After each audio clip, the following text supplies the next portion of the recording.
श्रीमद्भागवत महापुराण की जय। अथ 31वां अध्याय। मनुष्य योनि को प्राप्त हुए जीव की गति का वर्णन।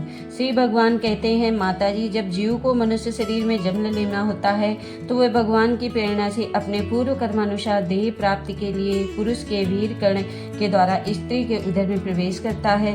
वहाँ वह एक रात्रि में स्त्री के रज में मिलकर एक रूप करल बन जाता है। 5 रात्रि में बुद्ध रूप हो जाता है। 10 दिन में बेर के समान कुछ कठिन हो जाता है और उसके बाद मांसपेशी अथवा अंडज प्राणियों में अंडे के रूप में परिणत हो जाता है। 1 महीने में उसके सिर निकल आता है। 2 मास में हाथ पांव आदि अंगों का विभाग हो जाता है और 3 मास में नख, रोम, अस्थि, चर्म, स्त्री पुरुष के चिन्ह तथा अन्य छिद्र उत्पन्न हो जाते हैं। 4 मास में उसमें मांसादि 7 धातुएं पैदा हो जाती हैं। 5वें महीने में भूख प्यास लगने लगती है और 6ठे मास में झिल्ली से लिपटकर वह दाहिनी कोख में घूमने लगता है। उस समय माता के खाए हुए अन्न जल आदि से उसकी सब धातुएं पुष्ट होने लगती हैं और वह क्रम रूप आदि जंतुओं के उत्पत्ति स्थान उस जघन्य मलमूत्र के घड़े में पड़ा रहता है। वह सुकुमार तो होता ही है, इसलिए वह वहाँ के भूखे कीड़े उसके अंग प्रत्यंग को नोचते हैं। तब अत्यंत क्लेश के कारण वह क्षण क्षण में अचेत हो जाता है। माता के खाए हुए कड़वे, तीखे, गरम, नमकीन, रूखे और खट्टे आदि उग्र पदार्थों का स्पर्श होने से उसके सारे शरीर में पीड़ा होने लगती है। वह जीव माता के गर्भाशय में झिल्ली से लिपटा और आंतों से घिरा रहता है। उसका सिर पेट की ओर तथा पीठ और गर्दन कुंडलाकार मुड़े रहते हैं। वह पिंजड़े में बंद पक्षी के समान पराधीन एवं अंगों को हिलाने डुलाने में भी असमर्थ रहता है।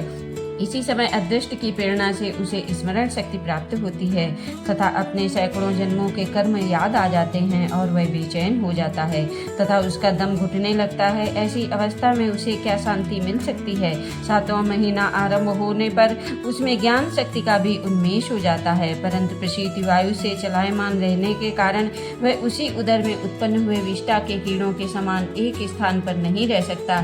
तब सप्त धातु में स्थूल शरीर से बंधा हुआ वह आत्मदर्शी जीव अत्यंत भयभीत होकर दीन वाणी से कृपा याचना करता हुआ हाथ जोड़कर उस प्रभु की स्तुति करता है जिसने उसे माता के गर्भ में डाला है। जीव कहता है, मैं बड़ा अधम हूँ। भगवान ने मुझे जो इस प्रकार की गति दिखाई है वह मेरे योग्य ही है। वे अपनी शरण में आए हुए इस नश्वर जगत की रक्षा के लिए ही अनेक प्रकार के रूप धारण करते हैं। अतः मैं भी भूतल पर विचरण करने वाले उन्हीं के निर्भय चरणार बिंदुओं की शरण लेता हूँ।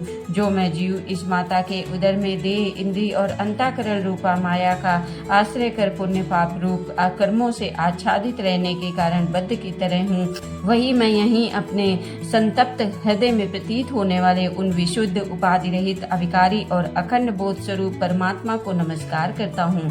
मैं वस्तुतः शरीर आदि से रहित, असंग होने पर भी देखने में 5 भौतिक शरीर से संबद्ध हूँ और इसलिए इंद्रिय, गुण, शब्दादि विषय और चिदाभास रूप जान पड़ता हूँ। अतः इस शरीर आदि के आवरण से जिनकी महिमा कुंठित नहीं हुई है, उन प्रकृति को पुरुष और के अभिमंता, सर्वज्ञ, विद्या शक्ति संपन्न परम पुरुष की मैं वंदना करता हूँ। उन्हीं की माया से उनके स्वरूप की स्मृति नष्ट हो जाने के कारण यह जीव अनेक प्रकार के सत्वादि गुण कर्म के वचन से युक्त इस संसार मार्ग में तरह तरह के कष्ट झेलता हुआ भटकता रहता है। अतः उन परम पुरुष परमात्मा की कृपा के बिना और किस युक्ति से इसे अपने स्वरूप का ज्ञान हो सकता है। मुझे जो यह त्रैकालिक ज्ञान हुआ है यह भी उनके सिवा किसने दिया है, क्योंकि स्थावर जंगम समस्त प्राणियों में एकमात्र वे ही तो अंतर्यामी रूप अंश में विद्यमान है। अतः जीव रूप कर्म जनित पदवी का अनुवर्तन करने वाले हम अपने त्रिविध तापों की शांति के लिए उन्हीं का भजन करते हैं।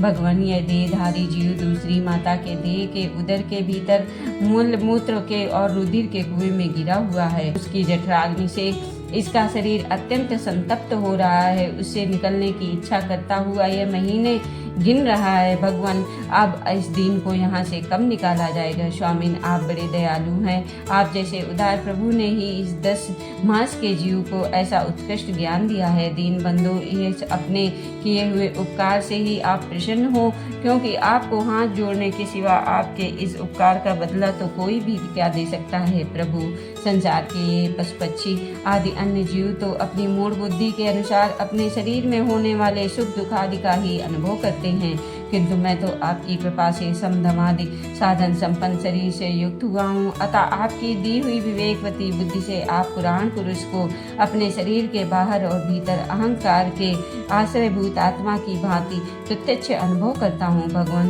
इस प्रत्यक्ष दुख से भरे हुए गर्भाशय में यद्यपि मैं बड़े कष्ट से रह रहा हूँ, तो भी इससे बाहर निकलकर संसार में अंधकूप में गिरने की बिल्कुल मुझे इच्छा नहीं है, क्योंकि उसमें जाने वाले जीव को अपनी माया घेर लेती है, जिसके कारण उसकी शरीर में अहम बुद्धि हो जाती है और उसके परिणाम से उसे फिर इस संसार चक्र में ही पड़ना होता है। अतः मैं व्याकुलता को छोड़कर हृदय में श्री विष्णु भगवान के चरणों को स्थापित कर अपनी बुद्धि की सहायता से ही अपने को बहुत शीघ्र इस संसार रूप समुद्र के पार लगा दूंगा, जिससे मुझे अनेक प्रकार के दोषों से युक्त यह संसार दुख फिर से ना प्राप्त हो। कपिल देव जी कहते हैं, माता वह 10 महीने का जीव गर्भ में ही जब इस प्रकार विवेक संपन्न होकर भगवान की स्तुति करता है, तब उस अधोमुख बालक को प्रसव काल की वायु तत्काल बाहर आने के लिए ढकेलती है।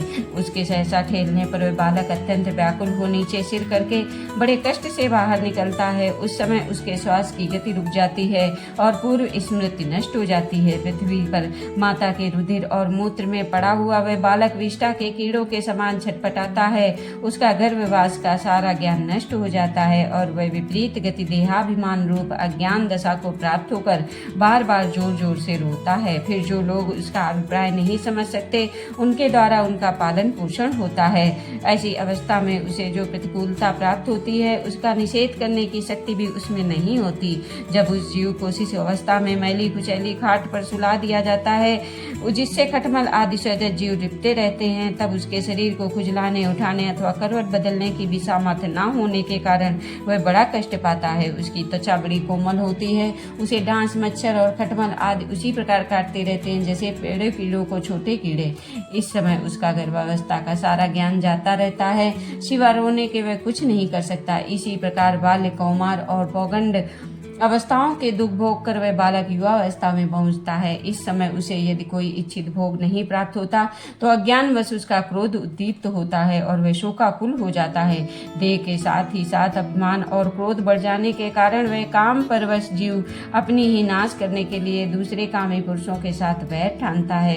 खोटी बुद्धि वाला वह अज्ञानी जीव पंचभूतों से रचे हुए इस देह को मिथ्या विनिवेश के कारण निरंतर मैं मेरेपन का अभिमान करने लगता है। जो शरीर इसे वृद्धावस्था आदि अनेक प्रकार के कष्ट ही देता है तथा अविद्या और कर्म के सूत्र से बंधा रहने के कारण सदा इसके पीछे लगा रहता है, उसी के लिए तरह तरह के कर्म करता रहता है, जिनसे बंध जाने के कारण इसे बार बार संसार चक्र में पड़ना पड़ता है। सन्मार्ग में चलते हुए यदि इसका किन्हीं जिह्वा उपस्थेंद्रिय के भोगों से लगे हुए विषयी पुरुषों से समागम हो जाता है और यह उनमें आस्था करके उन्हीं का अनुगमन करने लगता है, तो पहले के समान ही फिर नार की योनियों में पड़ता है, जिनके संग से इसके सत्य, शौच, बाहर भीतर की पवित्रता, दया, वाणी का संयम, बुद्धि, धन संपत्ति, लज्जा, यश, क्षमा, मन और इंद्रियों का संयम तथा ऐश्वर्य आदि सभी सद्गुण नष्ट हो जाते हैं। इन अत्यंत शोचनीय स्त्रियों के क्रीड़ामक, खिलौना, अशांत, मूढ़ और देहात्मदर्शी असत्य पुरुषों का संग कभी नहीं करना चाहिए, क्योंकि इस जीव को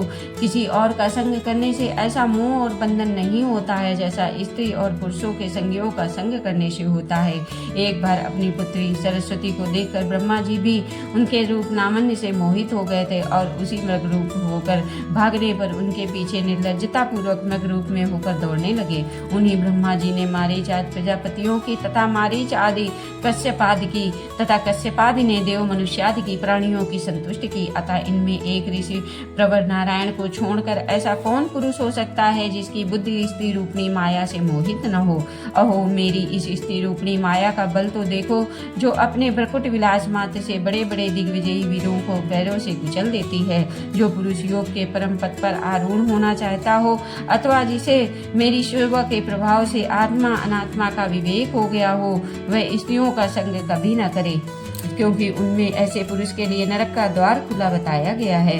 भगवान की रची हुई है जो स्त्री रूपणी माया धीरे धीरे सेवा आदि के मिश से पास आती है, इसे तिनकों के ढके हुए कुएं के समान अपनी मृत्यु ही समझे। स्त्री में आसक्त रहने के कारण तथा अंत समय में स्त्री का ही ध्यान रहने से जीव की स्त्री योनि प्राप्त होती है। इस प्रकार स्त्री योनि को प्राप्त हुआ जीव जब पुरुष रूप में प्रतीत होने वाली मेरी माया को ही धन पुत्र और गृह आदि देने वाला अपना पति मानता रहता है। सो जिस प्रकार व्याधि ज्ञान का कानों में प्रिय लगने वाले भी बेचारे भोले भाले पशु पक्षियों को फंसाकर उनके नाश का ही कारण होता है, उसी प्रकार उन पुत्र पति और गृह आदि को विधाता की निश्चित की हुई अपनी मृत्यु ही जानी दे। देवी जीव के उपाधि भूत लिंग देह के द्वारा पुरुष एक लोक से दूसरे लोक में जाता है और अपने प्रारब्ध कर्मों को भोगता हुआ निरंतर अपने देह अन्य देहों की प्राप्ति के लिए दूसरे कर्म करता रहता है। जीव का उपाधि रूप लिंग शरीर तो मोक्ष पर्यंत उसके साथ रहता है तथा भूत इंद्रिय और मन का कार्य रूप